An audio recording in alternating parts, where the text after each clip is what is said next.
Welcome to Griffonomics. Glad to be here. So imagine, for just a minute, opening up your household budget spreadsheet. Though that's always fun. Right, but you look past your rent, you look past your car payments, past your groceries. Sitting right there at the very top, draining more of your capital than your actual roof, is healthcare.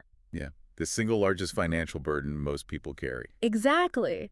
But imagine that despite it being your biggest expense, you are completely blindfolded every time you buy it. Yeah. You can't see the price of a doctor's visit until, like, a month after you've had it. That's crazy. It is absolute madness. You can't even choose your insurance provider because someone in your company's HR department who you've literally never met decided what coverage you get, like, 12 months ago. And it's the only industry that operates this way. Right.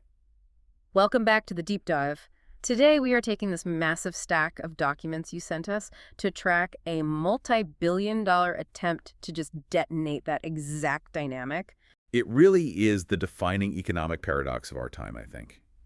Healthcare is the only major sector where the actual patient is actively prevented from acting like a rational consumer. Which is wild. Yeah, and that's exactly why the materials we're diving into today are so compelling. We are looking at OSCR Health. The insurance company. Well, currently an insurance company. But more specifically, we are tracking their massive, highly precarious strategic pivot.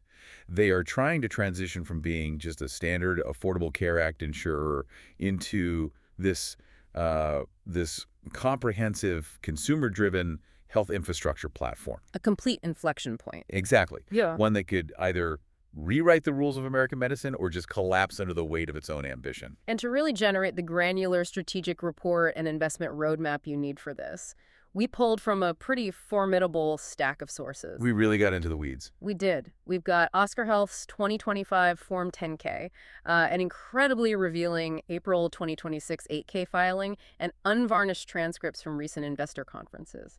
Plus that in-depth MedCity news investigation into their new digital storefront. Yeah, that MedCity piece is huge. And a fascinating YouTube interview with their CEO, Mark Bertolini.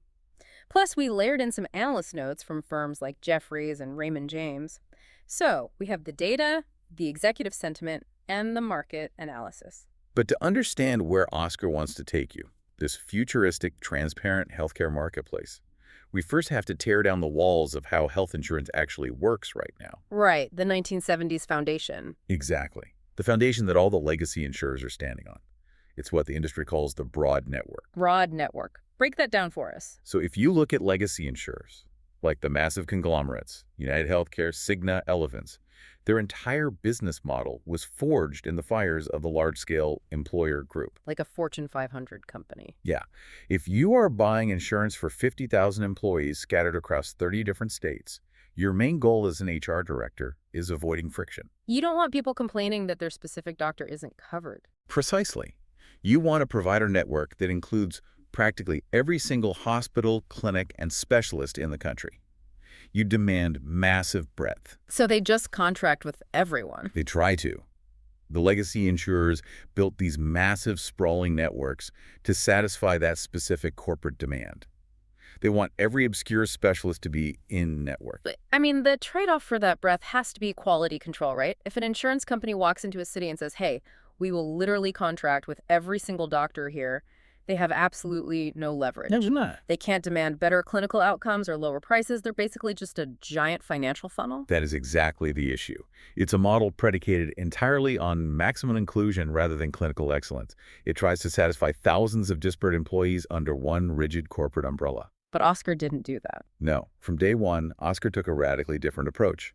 They looked at that broad network model and ran the other way. They used what is known as narrow networks, or what analysts call narrow network alpha. Narrow network alpha. Okay. Yeah. Instead of contracting with 100% of available providers, OSCR selectively and aggressively curates. They might only contract with, say, 70 or 75% of the health systems in a specific market. I feel like that would terrify a traditional insurance executive. I mean, if you exclude a quarter of the doctors in a city, you're going to get angry phone calls from patients who want to see those specific doctors. Well, you will get those phone calls if your members are stuck in a traditional employer model where they didn't choose the plan. Yeah. But this structural decision by OSCR ties directly into the massive macroeconomic disruption they are betting their entire future on. Which is?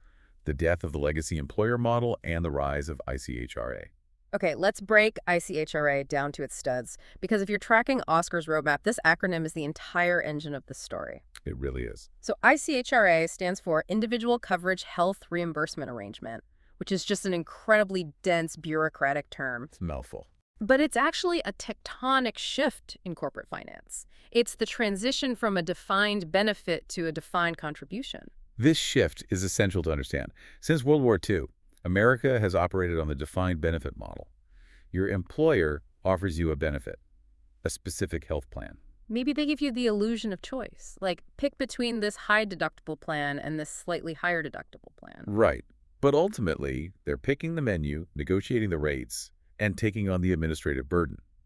The employer defines exactly what health care you get. The defined contribution model, the ICHRA, flips that completely. I want to use that analogy we found in the materials because it perfectly captures the mechanics of this. The old defined benefit model is exactly like being handed a pre-made meal on an airplane. Yes, the airplane meal analogy. The airline decided you are eating the chicken. You might hate chicken, you might be allergic to the peas on the side, but that is the meal you get. And the airline took the financial risk of buying 200 chicken meals, hoping people eat them. Exactly. Now, the ICHRA model, the defined contribution, is like the airline handing you a $50 gift card to a massive airport food court instead. They step completely out of the meal planning business. Right. The employer gives you, the employee, a tax-free stipend every single month. You take that money, you walk into the open individual market, and you buy your own insurance. And that analogy really highlights a critical financial mechanism for the employer here, which is the capping of liability. How so? In the old model, if healthcare premiums spike by 15% in a year, the employer absorbs that massive financial blow. It destroys their profit margins. It's because they promised the benefit. Exactly. With ICHRA, the employer simply says, look, we are giving you $600 a month. If you want a luxury platinum health plan that costs $900, you pay the $300 difference out of your own pocket. And if I want a leaner bronze plan that only costs $400, then you keep the $200 savings in a health savings account. The employer has completely capped their financial liability, and the employee is empowered with absolute choice. But, okay, let's connect the dots back to the narrow networks. If I'm an employee who is just handed that $50 gift card and I walk into the healthcare food court, I want to be able to eat wherever I want. Naturally. So doesn't OSCR's narrow network strategy directly conflict with the idea of ultimate consumer choice? I mean, isn't a narrow network just corporate PR spin for, we walled off the best hospitals to save money? That is the historical, cynical view of narrow networks. And honestly, if a network is constructed purely by an actuary looking at a spreadsheet just to cut costs, that is exactly what happens. Right. But the sources reveal the actuarial science behind OSCR's specific execution, and it involves a complete inversion of how insurance risk is calculated. Explain that inversion. In the legacy group insurance model, carriers have to underwrite the group. They look at your company's workforce, say they see a lot of 55-year-old executives with high cholesterol and back problems, and they predict how sick that specific group will be. And they price the premium based on that group's specific health risks. Exactly. But in the individual market, fueled by the ACA and now accelerated by the ICHRA stipend, OSCR doesn't underwrite the group. As Mark Bertolini explicitly states in his YouTube interview, OSCR underwrites the network. How do you underwrite a hospital rather than a patient? Well, because the Affordable Care Act utilizes a massive federal risk adjustment mechanism across the entire individual market, insurers are mathematically protected from the risk of accidentally signing up too many sick people. Oh, because the government balances the scales. Right. If you attract a disproportionately sick population, the government forces the insurers with healthier populations to transfer funds to you. So OSCR doesn't have to worry about the specific health status of the individuals walking into their network. So their focus shifts. Completely. Their entire focus shifts to the efficiency of the doctors themselves. They look for clusters of clinicians or specific hospital systems that naturally produce superior clinical outcomes.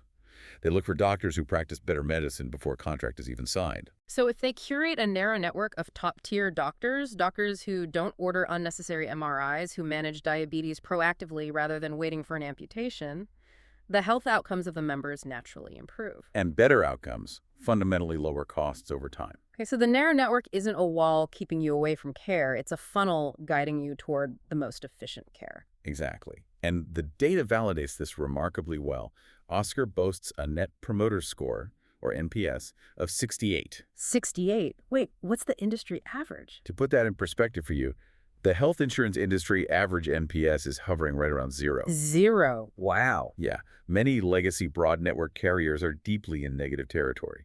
Consumers actively despise interacting with them. An NPS of 68 in health insurance is almost statistically anomalous. It proves that pairing patients with localized, high-performing networks yields way higher satisfaction than just abandoning them in a massive broad network. Exactly. And the sources also highlight how this narrow focus allows for incredible product innovation. Because they aren't trying to be a generic plan for a massive HR department, they build highly targeted medical products. Like what? Well, they launched Hello Mino, which is a plan specifically designed for women experiencing menopause, featuring $0 copays for relevant specialists. They also launched Bueno Salud, a plan tailored culturally and linguistically for the Latino community, built around bilingual providers. You simply cannot build that level of demographic specificity if your mandate is to cover every single doctor in a 50-state radius. Exactly. And that targeted consumer appeal is why Bertolini is on record stating his belief that ICHRA will eventually replace the entire employer-sponsored insurance market. He thinks the whole market will shift. Yes. It's starting right now with small and mid-sized businesses. The company's facing 30% premium hikes year over year who just can't absorb the cost anymore. But as the friction decreases, he thinks it will inevitably move upmarket to the Fortune 500.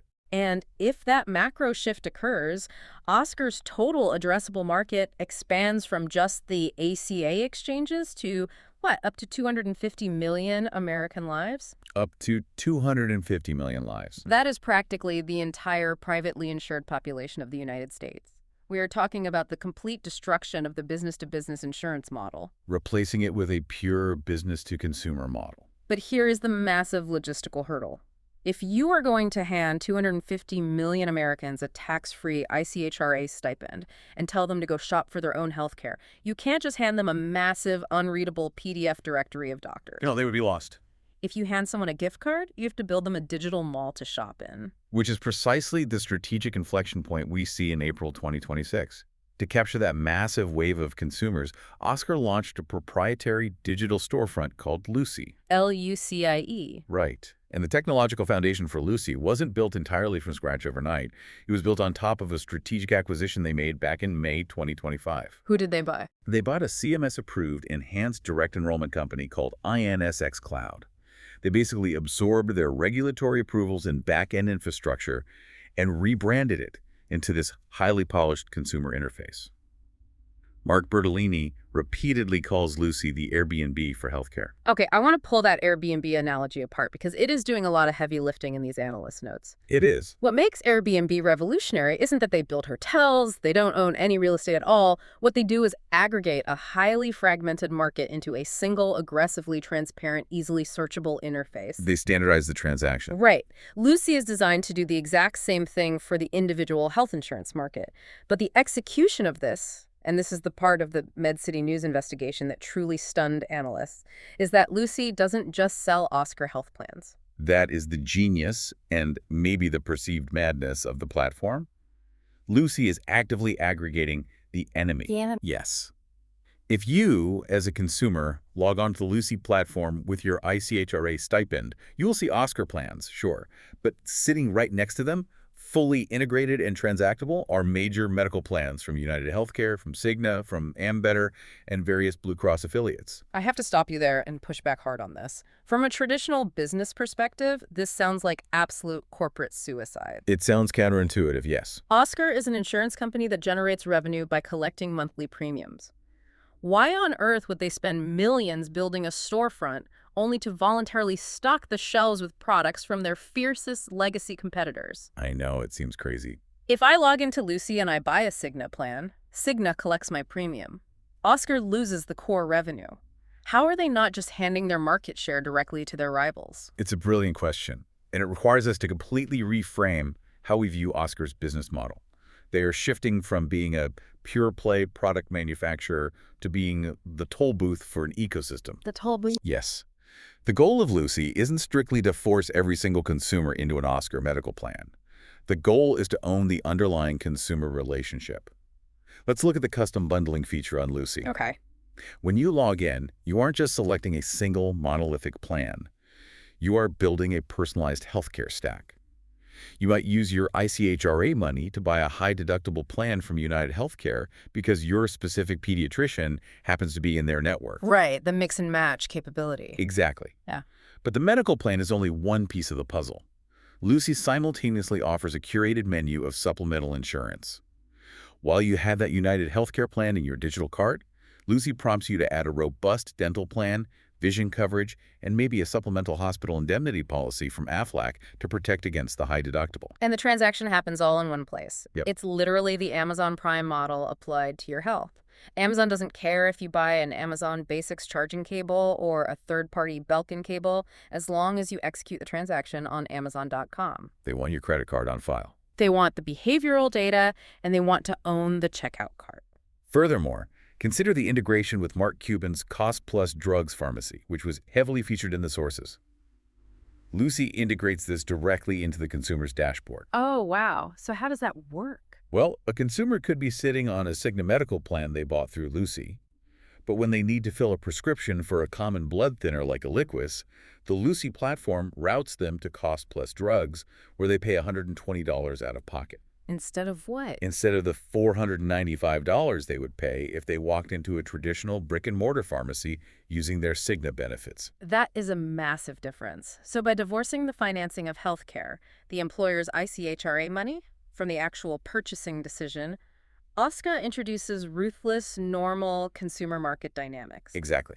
The consumer has a set budget, they see transparent prices, and they naturally seek out value. And if they find value in an OSCR competitor's medical plan, but find massive value in OSCR's supplemental bundles and pharmacy routing, OSCR still wins. They capture the transaction fees from the competitor sales, they capture the margin on the supplemental Aflac cross-sells, and they maintain the primary digital touch point. It creates what Bertolini calls a naturally made PPO out of competitor networks. Because the biggest hurdle to the ICHRA transition has always been the employer's fear that employees won't have enough choices in the individual market, right? Exactly. OSCR steps in, aggregates every competitor into one interface, and tells the employer, hey, we have literally every network in the country on our platform. They neutralize the legacy carrier's biggest advantage, their scale, by simply absorbing it into their own storefront. And the sources speculate this goes even deeper than just insurance products. Bertolini noted that massive retail chains like Kroger and Hy-Vee supermarkets are expressing serious interest in integrating into Lucie. Yeah, that was a fascinating detail. Think about the implications of that for your daily life. Your healthcare wallet, that tax-free stipend, could be seamlessly integrated into your grocery purchases for healthy foods, your local pharmacy runs, your wearable fitness trackers. They are trying to turn healthcare from a grudge purchase you make once a year into a daily lifestyle ecosystem. It is a breathtakingly ambitious vision. Owning that daily consumer touchpoint is infinitely more valuable over a 30-year horizon than just collecting a monthly premium. Absolutely. However, vision requires capital. Building the Airbnb of healthcare, integrating competitors' APIs, maintaining secure digital infrastructure, it is violently expensive. And when we pivot to look at OSCR's recent financial filings, it becomes terrifyingly clear how much cash they are burning to build this future. Which brings us to the hard, unvarnished math in the 2025 Form 10-K. It is a document of brutal, almost paradoxical reality. I fear so. On one hand, OSCR's experiencing top-line growth that most executives would kill for. They hit $11.47 billion in total premium revenue in 2025. That's a massive increase, right? A 28% increase year over year. They are capturing incredible market share. But on the other hand, despite pulling in over $11 billion, they swung to a staggering net loss of $443.1 million for the year. $443 million. That is a massive bleed. Their Q4 2025 earnings per share was negative $1.24, completely missing Wall Street's estimates. They took an absolute beating in the public markets. It was exactly what management diplomatically termed a reset year. Very diplomatic. Yet, what is fascinating to the analysts is the audacity of their forward projections. Despite that massive $500 million loss, OSCR's CFO stepped up recently and confidently reaffirmed their full-year 2026 revenue guidance, Placing it between an aggressive $18.7 billion to $19.0 billion. And even more surprisingly, they're projecting a $750 million positive swing in operating earnings. So, to understand how a company logically projects moving from a massive crater of debt to $750 million in positive swing, we have to isolate the specific mechanism that drained their cash in 2025. And according to the filings, the culprit wasn't marketing spend, it wasn't executive compensation, it wasn't even medical claims from their own members. The primary driver of that loss was a massive multi-billion-dollar check written directly to the federal government for something called risk adjustment. Risk adjustment. Yeah. In 2025, Oscar had to pay $2.59 billion into the risk adjustment pool. That single line item artificially inflated their medical loss ratio, their MLR, to 87.4%. And this isn't a one-time penalty, is it? Not at all. For 2026, Oscar expects to pay roughly $4.5 billion into this pool. That is 20% of their total premium revenue. 20%. They are projecting to take in $19 billion and immediately hand nearly $5 billion of it over to the government and their competitors. This requires a deep mechanical explanation because the ACA risk adjustment pool is one of the most complex yet vital actuarial mechanisms in modern healthcare. Please break it down because it sounds insane. It was originally designed with noble intentions to level the playing field so that insurance companies aren't financially punished for doing the right thing and taking on sick members. The government uses a system called hierarchical condition category, or HCC coding. HCC coding, okay. Every diagnosis a patient has, diabetes, asthma, heart disease, carries a specific numerical weight. The government tallies up the HCC scores of every member in an insurer's portfolio to determine their overall risk score. So if a legacy insurer has a population filled with older individuals managing multiple chronic conditions, their risk score is very high. Yes. And if an insurer has a population of 26-year-old marathon runners who only go to the doctor for an annual physical, their risk score is very low. Precisely. And at the end of the year, the government balances the ledger. They literally mandate that the insurers with low-risk scores transfer massive sums of cash to the insurers with high-risk scores. So it prevents companies from just marketing to healthy people and abandoning the sick. Exactly. However, look at Oscar's entire business model. They have a slick, intuitive app. They offer seamless virtual urgent care at midnight from your phone. They utilize tech-forward, localized neural networks. By the very nature of their product, they naturally attract a significantly younger, healthier, more technologically engaged demographic. And because Oscar's AI routing and virtual care actually solve minor medical issues efficiently before they escalate into massive hospital bills, they don't rack up those heavy HCC diagnostic codes. So because they are highly successful at keeping people healthy and managing care efficiently, the federal formula dictates that they are sitting on a massive pile of excess premium. Therefore, they must pay billions into the pool. They are essentially forced to subsidize the legacy broad network insurers who haven't modernized their platforms, who have terrible user interfaces, and who are therefore carrying sicker, more expensive risk pools. Okay, let me throw an analogy at you to capture the sheer frustration of this. This is basically a punitive luxury tax in professional sports, but applied backward. I like that analogy. Oscar is doing the incredibly hard work of scouting, drafting, and building a winning team of healthy, engaged members with a modern playbook. The legacy insurers are running a playbook from 1995 with a roster full of injured players. And the league commissioner steps in, looks at Oscar's winning record, and taxes them $4.75 billion to bail out the losing teams. Doesn't that make Oscar's entire business model inherently self-defeating? I mean, the better their app gets, the healthier their members are, the more they get penalized by the federal formula. It is an incredibly astute observation, and it is the exact reason massive institutional bears have bet heavily against Oscar's stock in the past. It feels mathematically like a penalty for operational success. Right. However, when we dig into the analyst notes from the sources, the narrative is shifting. Raymond James recently upgraded Oscar to outperform with an $18 price target. They explicitly called Oscar the best house in a tough neighborhood. The best house in a tough neighborhood. Yeah. The analysts believe that for the 2026 plan year, Oscar has finally accurately priced this massive 20% premium drag into their consumer bids. Meaning they know the $4.75 billion bills coming in December. They know exactly how the HCC formula will punish them, and they've meticulously adjusted their monthly premiums upward to absorb that hit. while still magically remaining cheaper than the legacy carriers in the open market. Yeah. And if we extrapolate the underlying math of that reality, it reveals something staggering. If Oscar can project a $750 million positive earnings swing while literally giving away 20% of its top-line revenue to its direct competitors. Their underlying unit economics must be vastly, almost incomprehensibly superior to their legacy peers. They are running a marathon wearing a 50-pound weight vest of federal penalties, and they are still planning to cross the finish line first. That is the ultimate bull case for the stock. It is. But it begs the immediate question. How on earth do you achieve unit economics that are so ruthlessly efficient that you can afford a multi-billion-dollar drain? How do you process claims and handle customer service so cheaply that you can outrun the risk adjustment formula? The answer to that lies entirely in the silicon heartbeat of Oscar Health. It relies on a completely custom-built, full-stack, AI-driven digital architecture.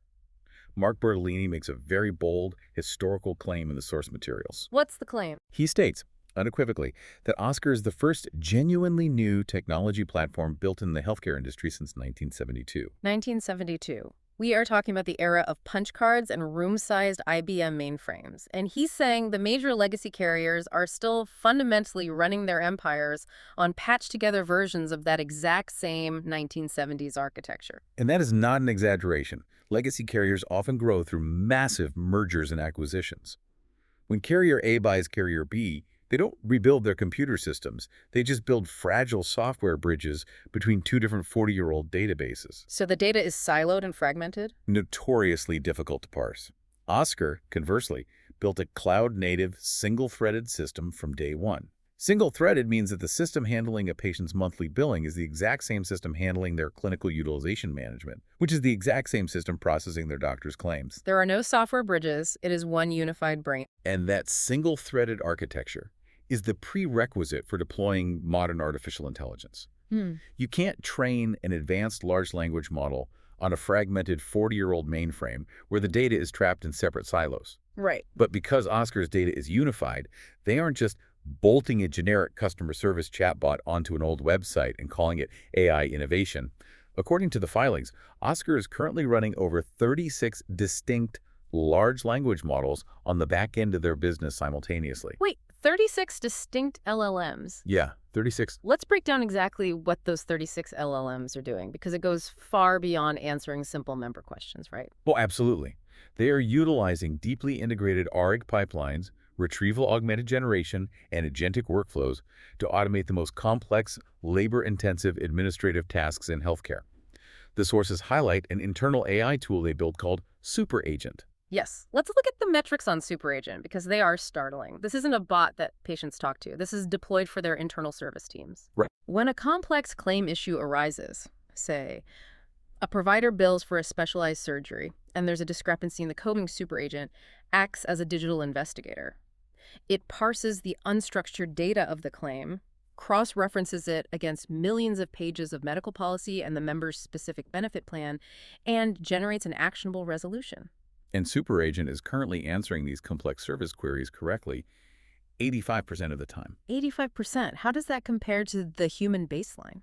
Prior to the implementation of this agentic AI, the highly trained human staff at Oscar was operating at a 78% accuracy rate on those exact same complex queries. Wow. So the AI is not just magnitudes faster at processing the data. It is demonstrably more accurate at navigating the complexities of insurance adjudication. Furthermore, Oscar is utilizing these LLMs to actually write and review basic software code to maintain the platform itself.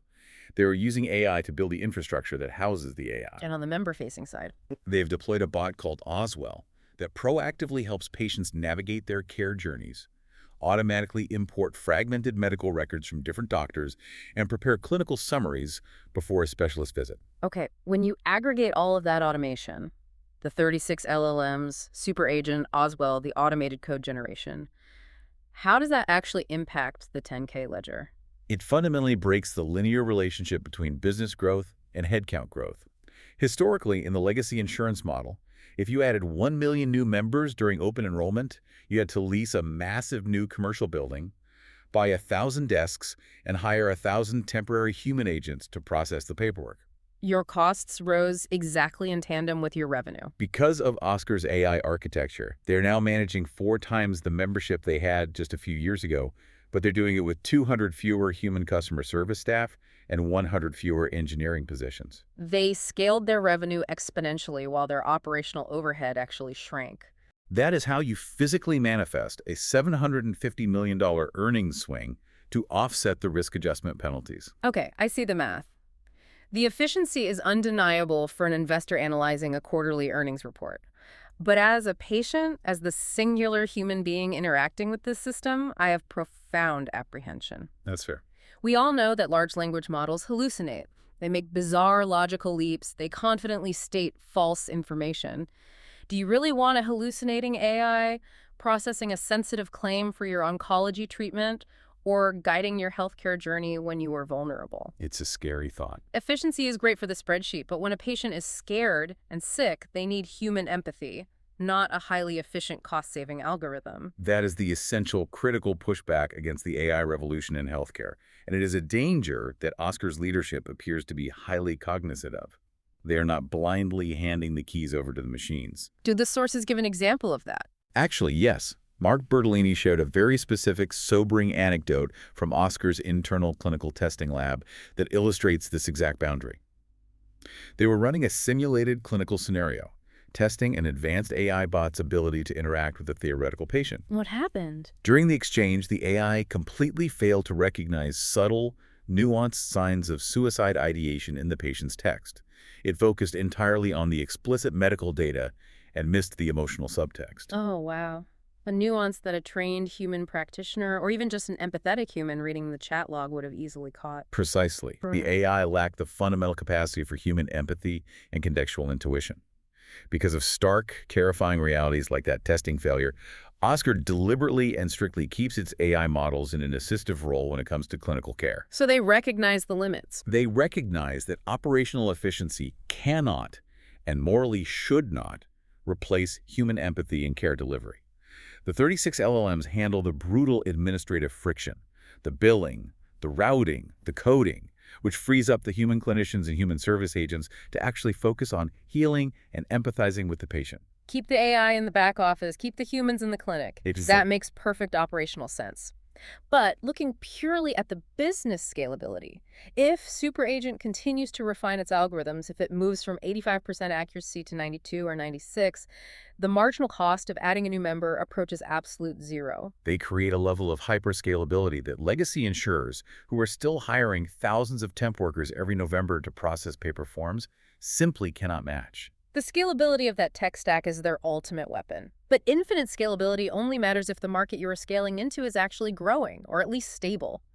And right now, OSCR's massive growth engine is hurtling toward a demographic and regulatory earthquake. Right. It's time to pull back and look at the macro environment. At the end of 2025, the entire Affordable Care Act market hit what analysts are calling the subsidy cliff. The subsidy cliff. Tell me about the eAPTCs. During the pandemic, the federal government enacted Enhanced Advanced Premium Tax Credits, or eAPTCs. These massive federal subsidies essentially made robust ACA health plans practically free or incredibly cheap for millions of lower and middle-income Americans. It flooded the market with new members. But at the stroke of midnight on December 31st, 2025, those enhanced subsidies officially expired. So the expiration of those eAPTCs meant that millions of Americans woke up in 2026 facing severe, crippling sticker shock for their health insurance. People who were paying $40 a month for a robust silver plan suddenly saw their premiums spike to $300 or $400 a month. Yeah, a massive jump. OSCR's internal modeling anticipated that this price shock would cause the overall ACA market to shrink by a devastating 20 to 30%. They anticipated that millions of healthy people would simply look at the new unsubsidized price tag, decide they couldn't afford it, drop their coverage entirely, and fall back into the uninsured pool. And if you lose 30% of your total addressable market overnight, your AI scalability doesn't matter. So how did OSCR navigate this massive contraction? The sources detail a strategy they employed called proactive mapping, which reads like a defensive masterclass in portfolio retention. Knowing the cliff was coming, OSCR didn't just wait for their members to cancel their plans in shock. They actively intervened. They identified the members in their portfolio who were most vulnerable to the subsidy loss people sitting in high-tier silver or gold plans who were about to see massive premium spikes. And what did they do? OSCR proactively mapped or auto-transitioned those specific members into lower-tier bronze plans for the 2026 enrollment year. So they forcibly downgraded their own members' coverage. Well, downgraded implies malice. Financially, they absorbed the initial premium shock for the consumer. By shifting the member to a bronze plan, the monthly premium remained relatively stable and affordable, even without the enhanced federal subsidy. The goal was to keep them insured. Exactly, to ensure the members stayed inside the OSCR ecosystem and didn't panic and abandon the market entirely. I have to challenge the ethics and the reality of that strategy from the patient's perspective, though. Shifting a vulnerable member from a robust silver plan to a low-premium bronze plan just to keep their monthly bill low feels exactly like handing someone a cheapo parachute that is riddled with holes. A parachute with holes. Yeah. Yes, technically you kept them in the airplane. They are still insured. They satisfy the mandate. But bronze plans are notorious for carrying massive, crushing deductibles. We are talking about out-of-pocket limits of $7,000, $8,000, or sometimes $9,000 before the insurance even kicks in. Which is a huge financial exposure. Exactly. When that mapped member actually gets sick and needs to go to the hospital, that out-of-pocket cost is going to financially ruin them. Are they really protecting the member or just protecting their own subscriber numbers to show Wall Street?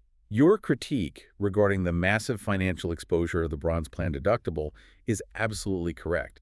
It leaves the patient highly vulnerable to a sudden medical event. But this is exactly where the strategic brilliance of the Lucie marketplace, which we discussed earlier, comes into play. Wait, how does the marketplace fix the deductible problem? It turns a defensive necessity mapping people to bronze plans to save them premium dollars into an offensive cross-selling opportunity. Because OSCR knows definitively that these specific mapped members are now sitting on a terrifying $8,000 deductible, they can use the AI-driven Lucie platform to highly target them with supplemental products. Oh, I see. The platform prompts the member, hey, we kept your monthly premium low with this bronze plan, but you have a massive deductible exposure.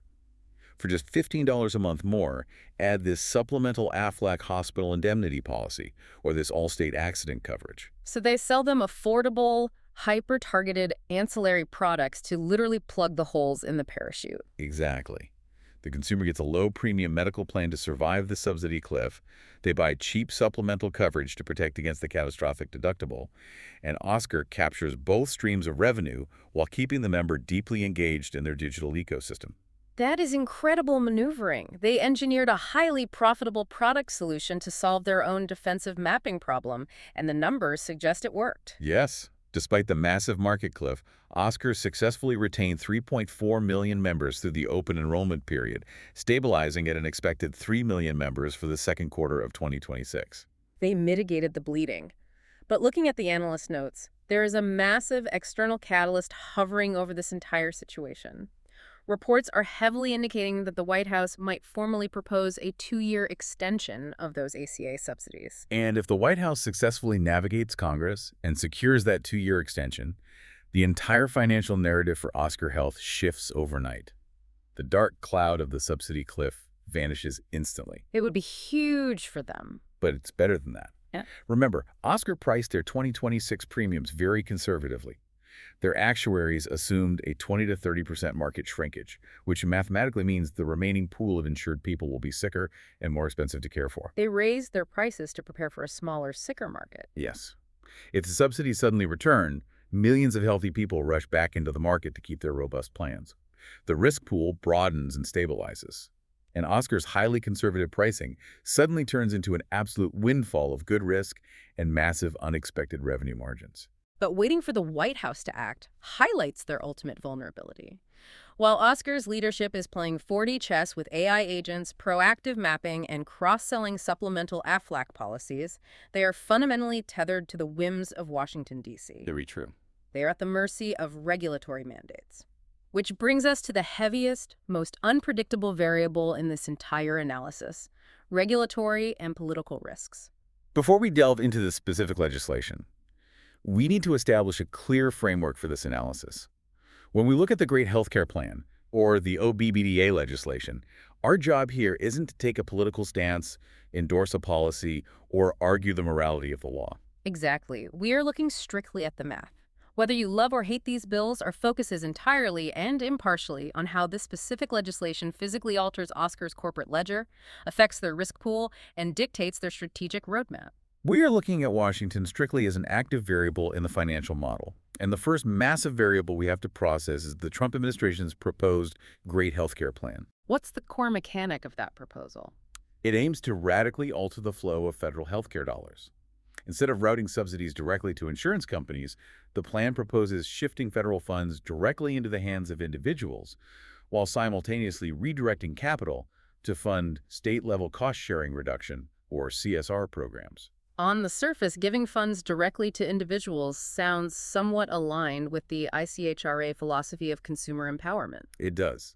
However, Oscar's leadership explicitly warned investors in their filings about the mechanical realities of this specific proposal. They project that the specific routing of these CSR funds could paradoxically cause the net premiums for critical bronze and gold plans to spike significantly across the market. And if those premiums spike, it entirely destabilizes Oscar's proactive mapping strategy, which, as we just discussed, relies entirely on those lower-tier bronze plans remaining cheap enough to catch the consumers falling off the subsidy cliff. It threatens the safety net they just spent a year building.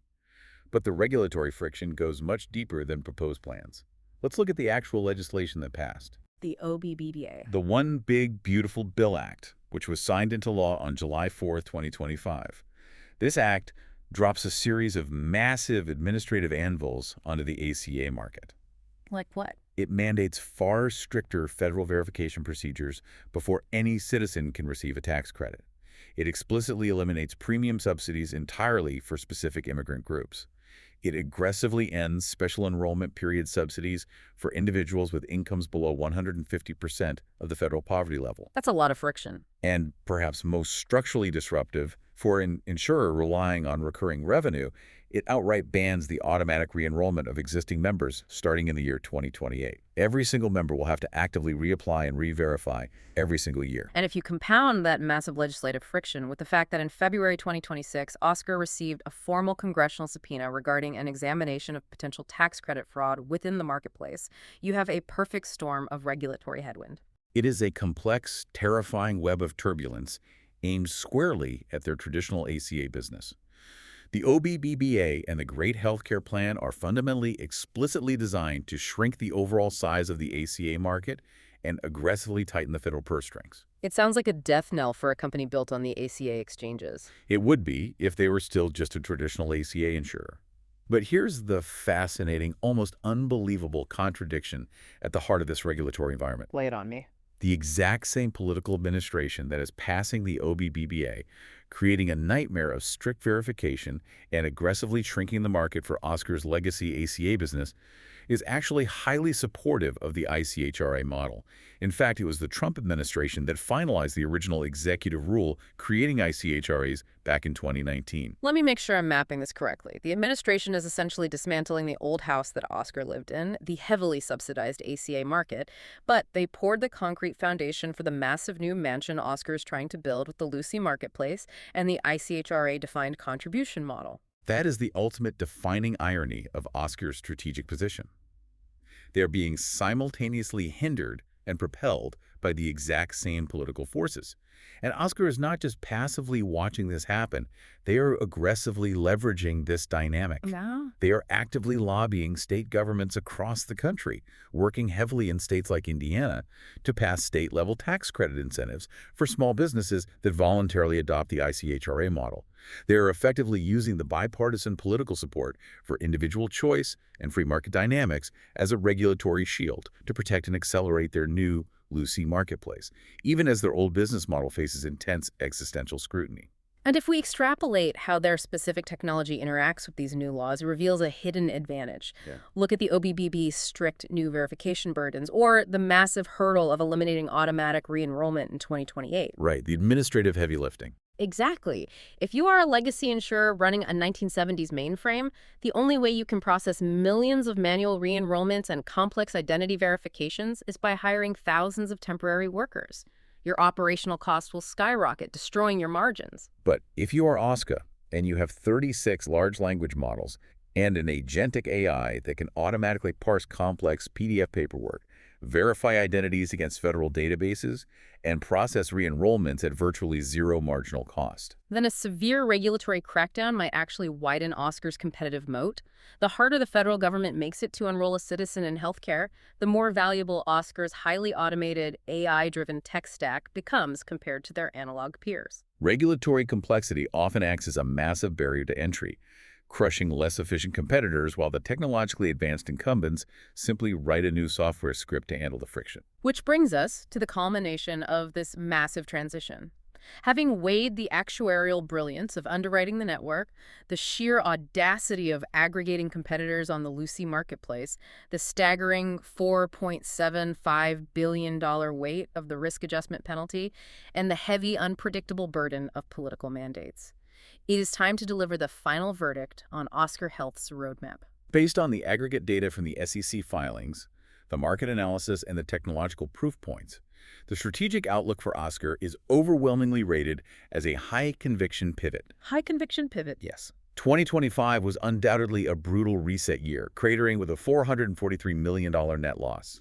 Yet despite that massive bleed, CEO Mark Bertolini explicitly and confidently reiterated the company's long-term financial targets for 2027. What are the targets? They are aggressively aiming for $2.25 in earnings per share and an operating margin of 5% or more. A 5% margin in a business where you are handing 20% of your revenue back to the government is a monumental task. It is. To synthesize the sheer mechanical difficulty of this deep dive, to actually hit that $2.25 EPS target by 2027, Oscar cannot afford a single unforced error. They must execute flawlessly across three incredibly complex fronts simultaneously. Run through them for me. First, their actuaries must successfully price their individual premiums to fully absorb that crushing $4.75 billion risk adjustment drain without accidentally pricing themselves out of the competitive open market. Okay. Second, they must ruthlessly maintain and expand their AI-driven operating leverage, continuing to use super agent and LLMs to manage 4 times the membership while actively shrinking their human headcount. And the third? And third, they must successfully scale the Lucie marketplace and accelerate the corporate transition to ICHRA to mathematically offset the inevitable shrinkage in the subsidized ACA market caused by the eAPTC expiration. It is a high-wire act with zero safety net. But the detail in these sources that I cannot stop thinking about, the ultimate signal of conviction, is the insider buying. Oh, absolutely. In April 2026, CEO Mark Bertolini personally purchased 1 million shares of Oscar stock in a private placement at $11.92 per share. An executive buying 1 million shares of his own company's stock with his own personal capital is the ultimate put your money where your mouth is moment. It is an $11.9 million personal bet on the company's future. But I have to ask you, looking at his pedigree, he ran Aetna, one of the biggest legacy insurers in the world. Is Bertolini betting purely on the inherent silicon superiority of Oscar's AI tech stack, or is he betting that the legacy healthcare system he helped build is finally so broken, so overwhelmingly expensive, and so universally despised by the American consumer that it simply cannot survive another decade in its current form? I firmly believe it is the latter, heavily and necessarily enabled by the former. Bertolini understands the deep structural flaws of the legacy system better than almost anyone on the planet. He recently committed to staying on as CEO of Oscar for another 3 years, stating his ongoing operational philosophy is to underpromise and overdeliver. So what's his fundamental bet? His fundamental, almost $12 million bet is that the defined benefit model, the era of the HR department forcing you to eat the pre-made airplane meal, is entirely dead. He believes that divorcing the financing of healthcare from the purchasing of healthcare and turning passive, blindfolded patients into active, financially empowered consumers through radically transparent marketplaces like Lucie is the only mathematically sustainable way to fix the cost crisis in American medicine. Which leaves us with a final provocative thought for you to mull over as you review this roadmap. Think about the concept of the member for life. The member for life. Yeah. In the old legacy system, you were a transient ghost. You changed your health insurance every time you changed jobs. Every 2 or 3 years, you lost your doctors. Your medical data was scattered across different siloed networks, and you had to start completely over from scratch. It's exhausting just thinking about it. But if the Lucie platform truly succeeds alongside the ICHRA revolution, that dynamic shatters. You could enter the workforce at 22 at a gig economy job and pick an Oscar plan on Lucie. When you get hired by a mid-sized marketing firm at 26, they give you an ICHRA stipend and you use it to keep the exact same Oscar plan. And when you move to a Fortune 500 company at 35, they give you a larger ICHRA stipend, and you simply upgrade your supplemental bundles on Lucie, but your core interface, your data, and your doctors remain untouched. You could keep the exact same app interface and network from your first apartment all the way into early retirement. Exactly. They are attempting to change the lifetime value of an insurance customer from a frustrated 2-year transient relationship into a seamless 30-year loyalist. If Oscar successfully pulls that off, they won't just disrupt how healthcare is financed, they will have built the first true healthcare lifestyle brand in American history. And that is the roadmap. Thank you for trusting us with your research and for joining us on this deep dive into the mechanics of Oscar Health. Risk defined, portfolio protected.